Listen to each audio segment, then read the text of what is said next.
Hello guys, I welcome you all for the new lecture. Today I am going to talk about the thermal stresses. So it is a very important topic in doing the stress analysis. So generally we know that the stress analysis means whenever the load has been acted over the body, it expresses some kind of resistive forces. That resistive forces is what do you call that stress. So similarly, when I'm using the when I'm heating the metal, for example, when I'm start doing giving the heat to the metal, after some period of time, the metal can undergo some kind of deformation, or otherwise, the metal will either getting melted, or otherwise it can do the phase transformation. So in that case, we need to calculate what is the stress value whenever the metal has been gets heated. Because of the heating, what happens to the metal's reaction, how the metal can emit the stresses, or how the metal can exist the stresses whenever we giving the adequate heating. So about this behavior, if we going to study in detail, that is what do you call the thermal stresses. So in simple form, a solid structure is changes in original shape due to the change in temperature. It might be expanded or it might be contracted. Okay. A temperature change which results there is a change in length, or otherwise it is a thermal strain. There is no stress associated with the thermal strain unless the elongation is restrained by the supports.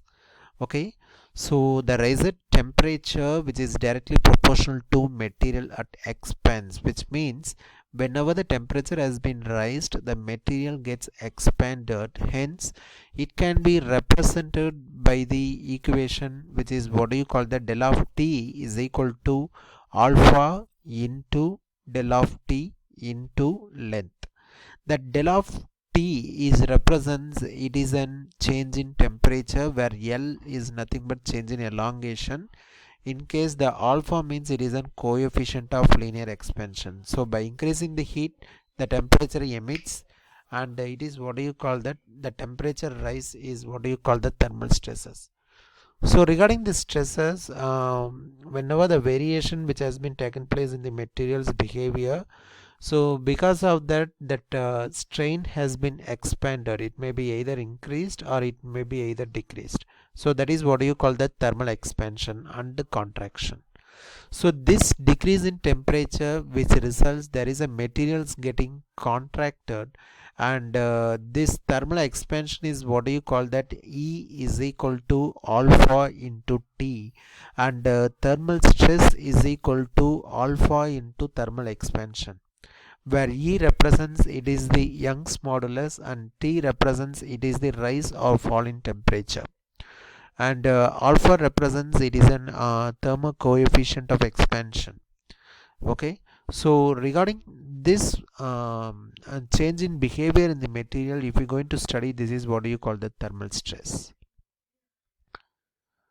Okay, so when we going to study about this change in behavior in materials, we have to know the basic things like elastic constants. Generally we having three different elastic constants are there.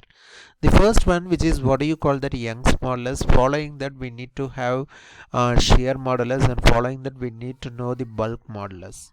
Okay, so if it is a Young's modulus, it means it represented by the symbol is E. If it is bulk modulus, it is represented by the symbol K. If it is shear modulus, it is represented by the symbol is G. Okay, by giving a relation between these three component, it can be equal into stress is equal to, we know that Young's modulus into strain. In case if you are taking the shear modulus, shear stress divided by shear strain is the equation of shear modulus. And if you take about the bulk modulus, it is a stress divided by volumetric strain. Okay, so whenever this when you're going to study about this behavior, these are also called it as an elastic constants. So we have to understand they are, since the if the material gets acted by the load, because of the load the material can undergo some kind of the changes. That changes can be expressed in terms of the modulus. That modulus can be mentioned as an shear, Young's and bulk modulus. Thank you so much.